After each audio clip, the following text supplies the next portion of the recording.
Hello, everyone. Thank you so much for joining this webinar today. Good afternoon. And we'll be starting this session now. And this will be led by Mr. Paresh, founder and CEO of Hoopstr. And I am Mumbai alumnus. He is often referred to as a full stack founder by his team, mechanical and industrial engineer by education, and a programmer and designer by passion. Mr. Paresh turned a challenge into an opportunity during the 2009 recession when placements came to a standstill. So instead of waiting, he pursued his passion for web development and stepped into full-time entrepreneurship. He founded Hoopstr with a strong belief that alumni relations have the power to solve key challenges faced by Indian educational institutions, including employability, quality of education, infrastructure, and lot more. So over the past decade, Mr. Paresh has led Hoopstr's journey from an idea to India's leading alumni engagement ecosystem, trusted by 1,200 plus institutions, 50 plus corporate giants spread across 28 countries. Now this session will be led by him. Over to you, Mr. Paresh. Thank you, Ramita, for the kind introduction. And welcome all of you. I think many of you already know me. I see a lot of customer names already in the chat. We've been part of, part of my earlier sessions and ALPs. So welcome all of you. And many of you who do not know us and not been a part of my earlier sessions as well. It's a pleasure to meet all of you. So before we begin, I think many of you know us as Vaave. We had rebranded recently as Hoopstr. I'll probably share about why we did that towards the end, but primarily the reason of rebranding was we were looking forward from working with so many institutions. We realized that most of the alumni networks across institutions have been dormant, and we were looking out how do we activate them. And we said we will move away from just being a software provider to an entire ecosystem. So that's the reason we rebranded ourselves as Hoopstr, and this is our first webinar as Hoopstr, helping institutions drive the outcomes. So let me go back and start sharing my screen. So thank you all of you joining very early. I see a lot of people joined very early as well. So that's so great to see. So let me share my screen. Let me know if you can see the screen, Paramita. Are you able to see the screen? Yes. Yeah. Now we can see your screen. Yes. Perfect. Yes, we can see your screen. Perfect. So today's session is all about how do we drive internships through alumni. I specifically picked up internships because it also means placements, but I specifically picked up internships to start with. Now, this is in the context given that we're looking forward for how do we drive the real outcomes from alumni, the real outcomes that are measurable, that are achievable from for all of us who have been into alumni engagement, right? So before that, quick introduction. I think already Gavita gave the introduction, but so I've been a graduate from Mumbai, 2009 batch. I've been I bootstrapped this company, being a student founder in the student entrepreneur from the college days. But I'm a programmer, developer. At the same time, I've been a sales and a designer as well. So that's where it brings in the entire stack that I understand.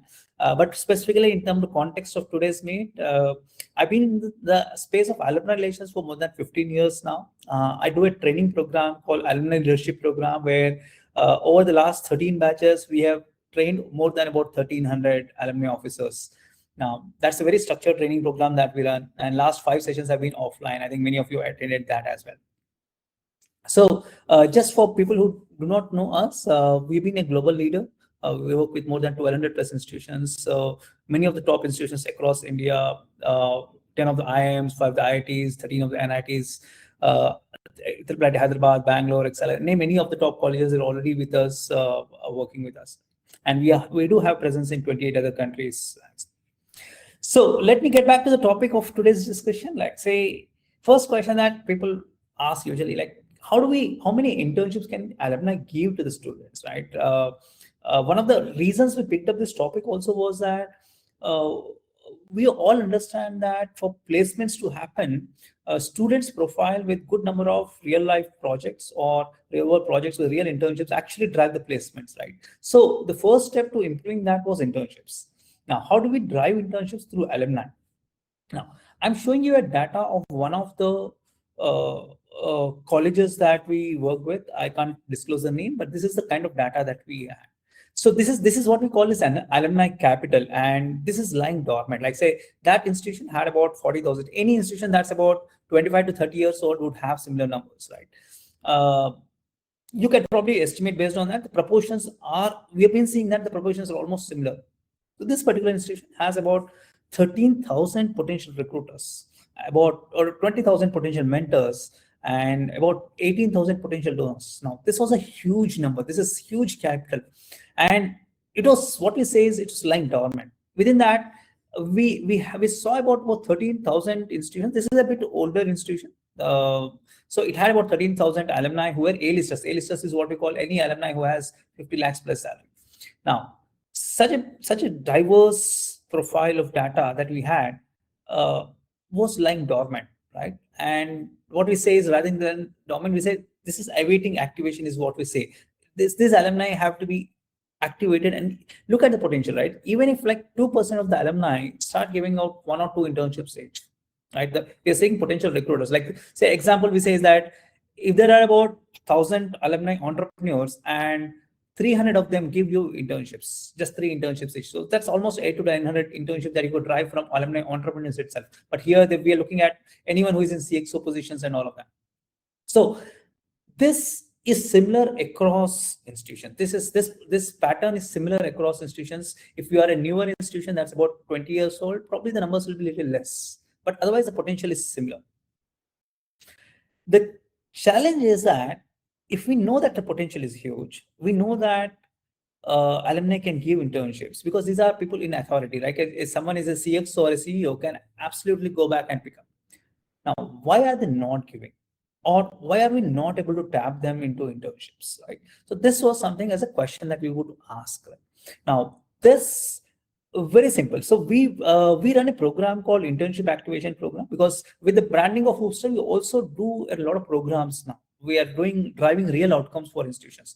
Through one of the internship activation programs, we did some of the data. So what we do in that program is that we pick up alumni, find out the alumni, identify them, and call them. So we have a professional team that does this calling.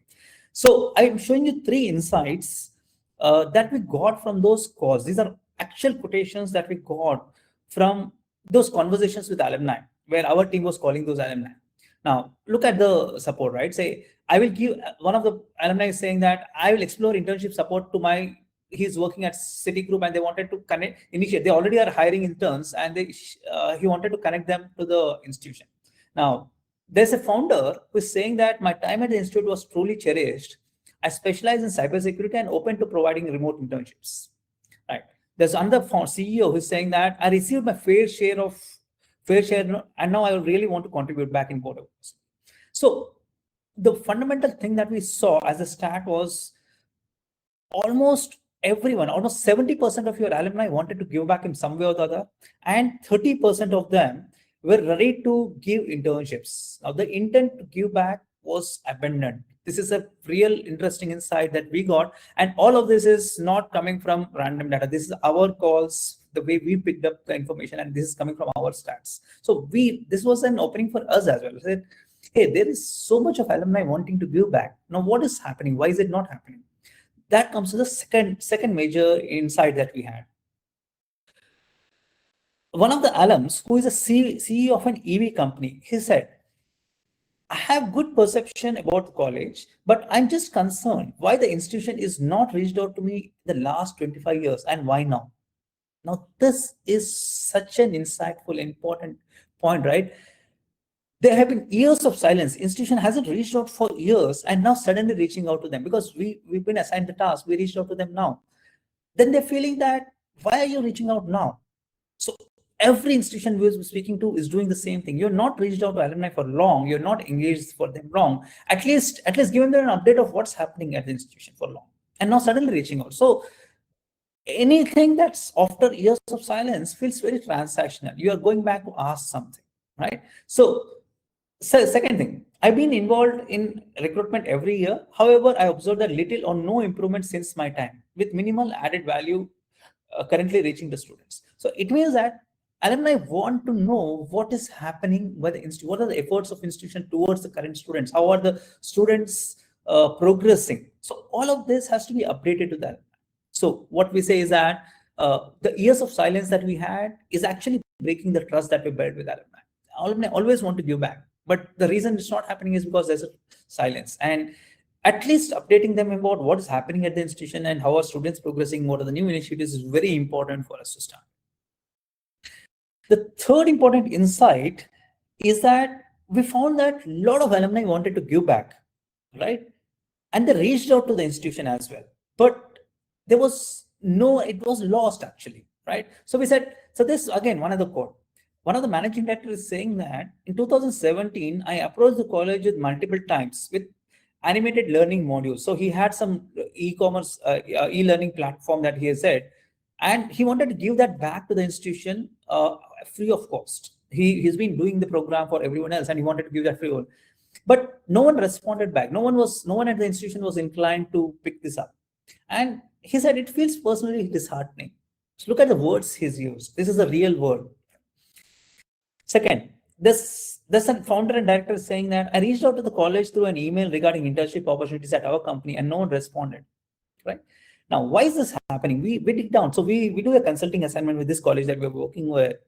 We dig down on what happened and we try to find out what was happening. So basically, this particular he reached out to his HOD, and the head of the department understood that, but felt it's not his role, right? He should have connected him to the placement team, right? Which didn't happen.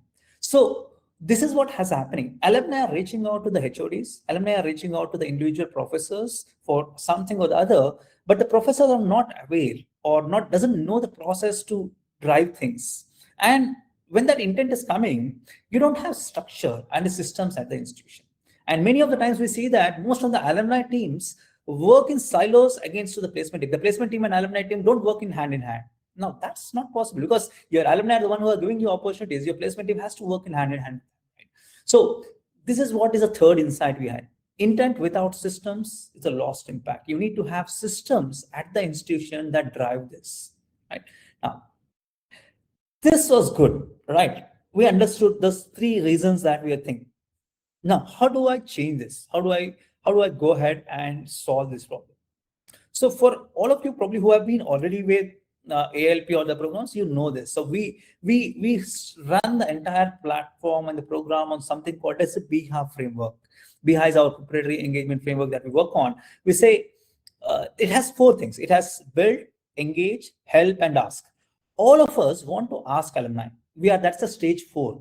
I say we want alumni to come back and give internships, alumni to give guest lectures, everything. That is a stage 4. That's a goal that we have.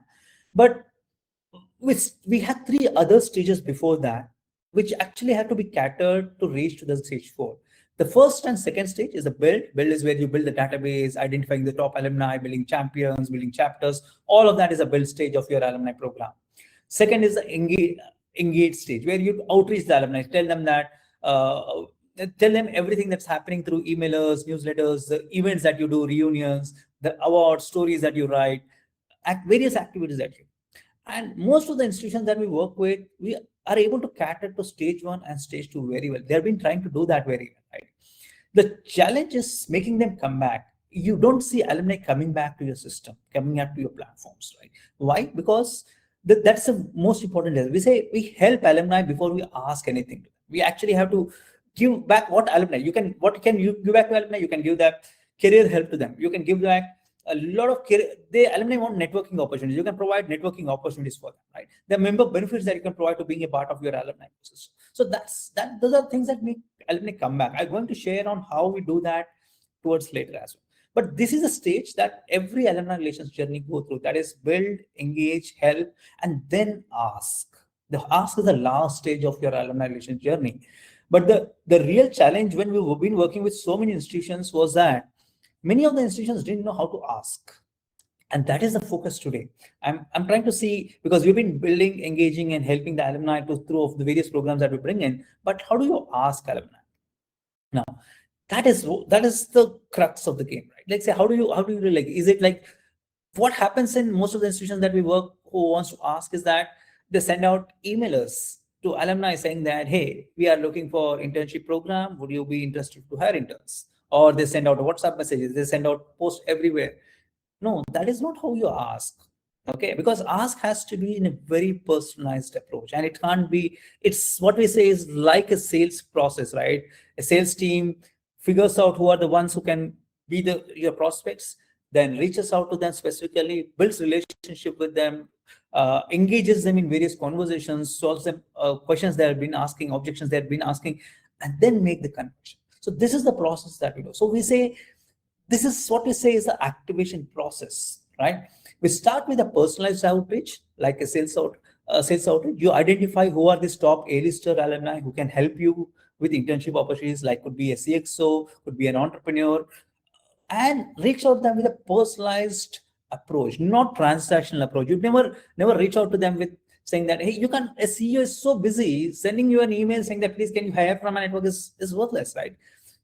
They don't even have the time to look at that, right? So you need warm, personal, and non-transaction calls that you do to this. Now you can't do that to everyone, right? So if you have to generate about 100 to 200 internships, you need to probably reach out to about 1,500 A-listers. You need to identify 1,500 A-listers at least, right?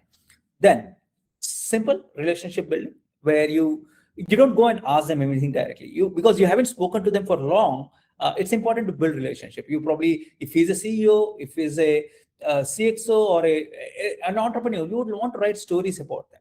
You would want to invite them for guest lectures. You want to engage them in a lot of ways, provide them very different benefits, right? So we do an executive hiring program for to alumni, wherein this is a program designed to help CXO level or anyone who is a VP plus level to actually find opportunities, find board positions. So we have been doing that as a value add for alumni. So when you engage them with such program and relationship building, where they are started connecting to you, they started coming back to your system, right?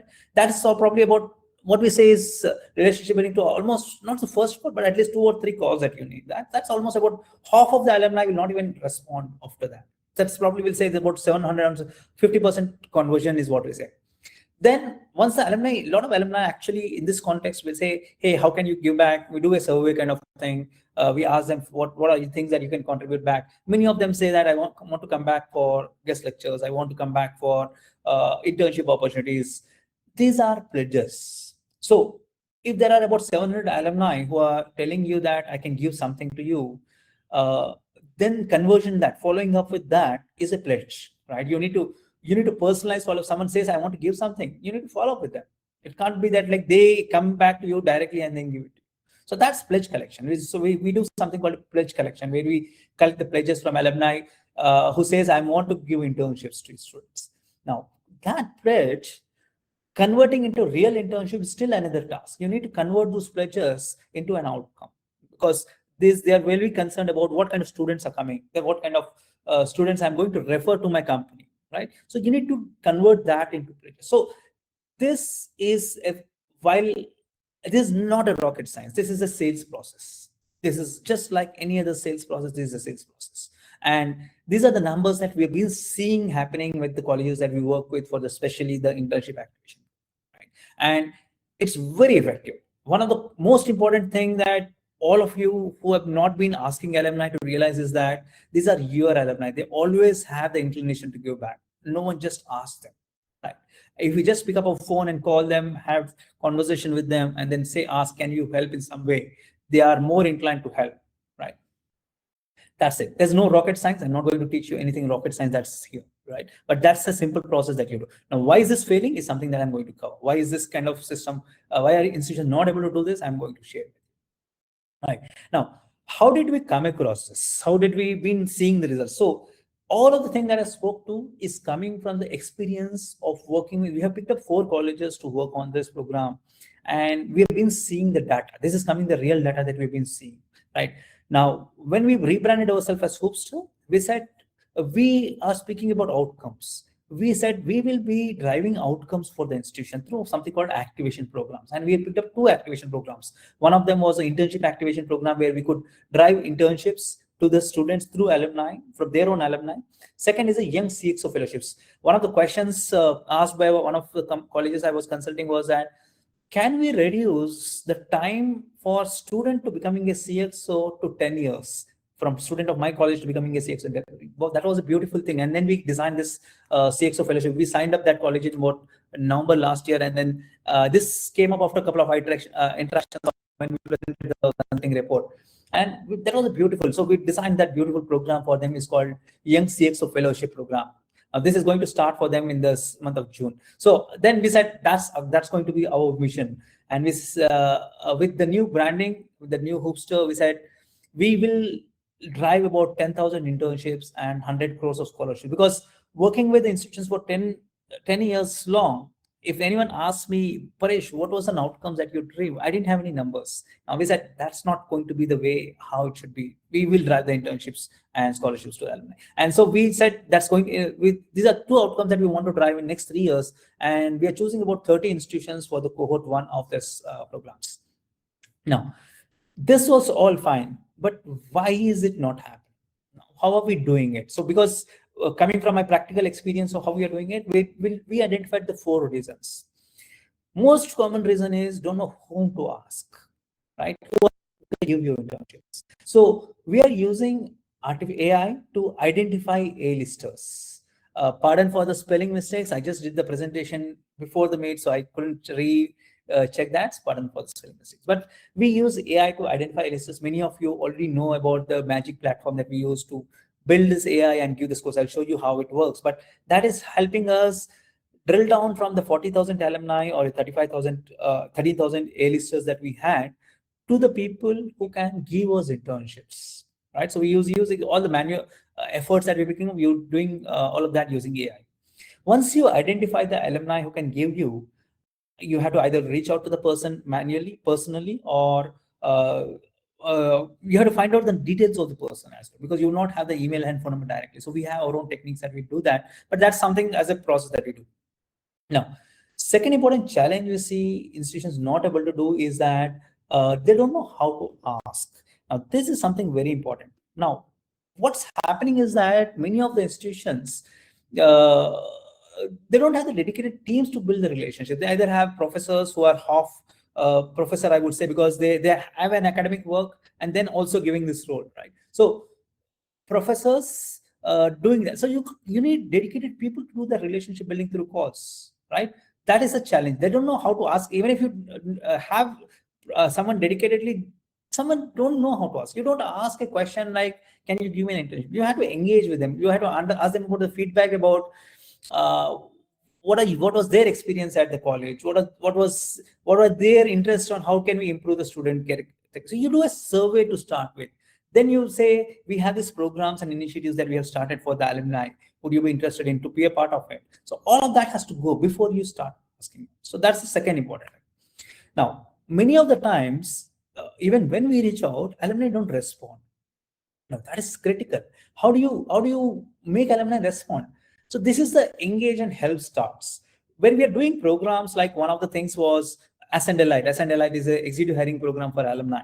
Then we have a group insurance policy that we are rolling out for alumni. We are doing career support programs, CXO meetups for alumni. Now, these are programs which are interesting to alumni. You're engaging them before you ask anything to them, right?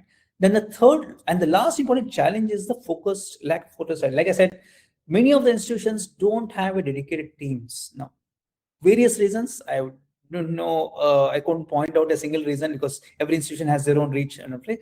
But at least you need a dedicated strategy for this. Hey, I need my alumni who can give me opportunities. Institutions spend a lot of money reaching out to random recruiters and inviting them, paying for their travel to come back to the institution, but they don't spend that money on alumni.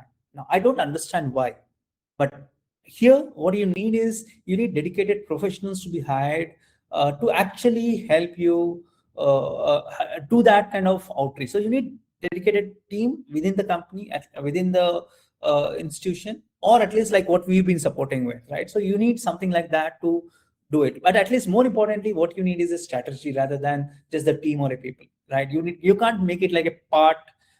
Okay, let me see how many internships can come. this, you can drive the entire internship platform, internships to all your students through Alumni.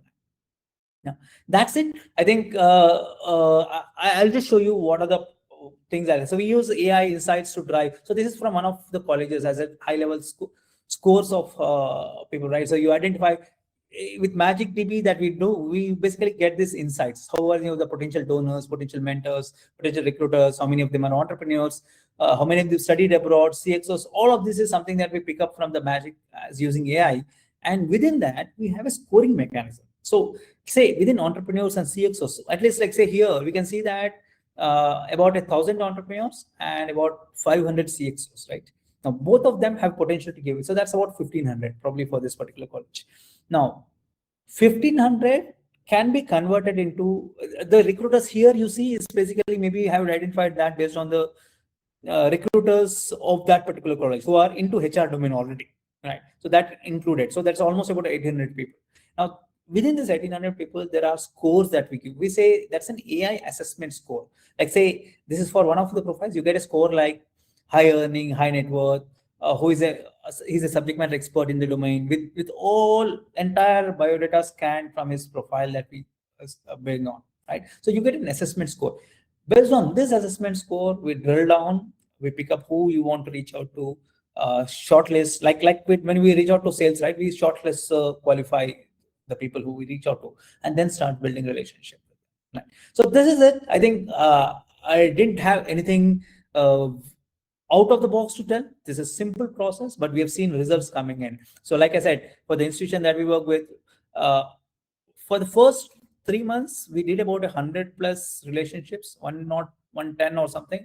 And 34 of the alumni said, I am ready to give back to internship. That's where we are laying. Right? So that's about my presentation. I think I have one slide. So just one slide about who we are and what we've been doing.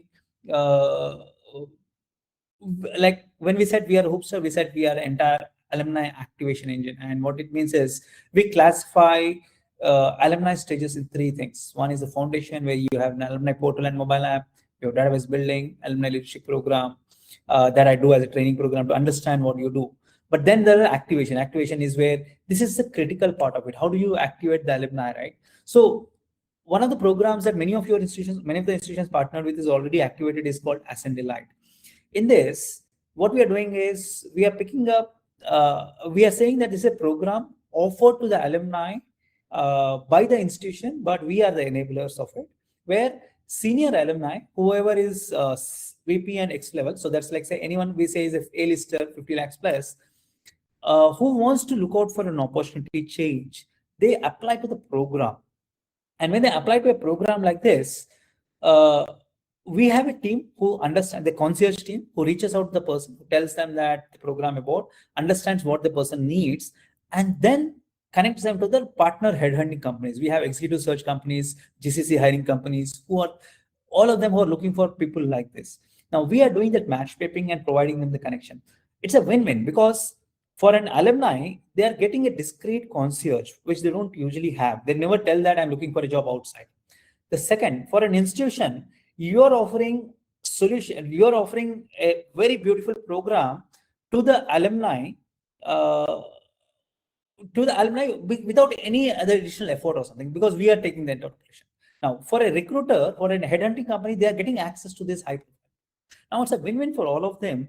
And program like this, what happens is that because you are offering a program like this, the senior alumni are coming back into your ecosystem. So one of the colleges, again, in a popular NIT, there was a CFO who applied to the program. He said, I'm looking for an opportunity change. I've been in this role for about 8 years now. I'm looking for a change. And he applied to the program. Now, we couldn't find an opportunity for him yet, but they got in touch. We reached out to him. Now, this same CFO, if you are able to help him with an opportunity, you call him for doing a, like say, can you do a young CFO session for us, or young CFO, can you be a mentor for some of the students who want to become a CFO? Wonderful, they would be happy to do that, right? Same thing is with CXO meetups. The ideal thing for institution going and asking is, yet don't even ask alumni for anything directly. First, get them back into your system. All you need to drive internships is getting about 10 to 15 top CXOs in a conference room, right? If you have a CXOs in a conference room, and if your director is or principal is there in that room, the conversation will automatically start saying that, hey, can you help the institution in some way? The students are needing internships. And then automatically they, along with their own extended network, right? They're already connected. They would say, I know someone who is actually hiring for internships, can actually do, and they put you in touch with them. So you're using the social capital to drive. So you need to do those CXO meetups to get the alumni back into your system. And we at Hoopstr are offering that. We have built up entire ecosystem where if you are looking for doing a meetup, we will reach out to those alumni, we will organize, we will even look out for, can we get sponsors for this meetup? So we are doing that entire ecosystem. Same thing is with hackathons for students, right? A lot of institutions are doing hackathons to students through alumni, and that's something that we support with. So there are many such things where we said we can offer all of this that the institution should be doing to the alumni, and we can be the player to support you. And third was two programs, internship activation program and young CXO fellowship, is the two outcomes that where we pick up with the institution and we drive it for you. Now that's the end of the thing. I will be happy to answer. I would want to make it more interactive and answer questions, but that's Hoopstr for all of you, the alumni activation engine. And what we say is we transform alumni networks into engines of careers, capital, credibility, and culture. So thank you very much for listening to me. I'll be happy to answer questions.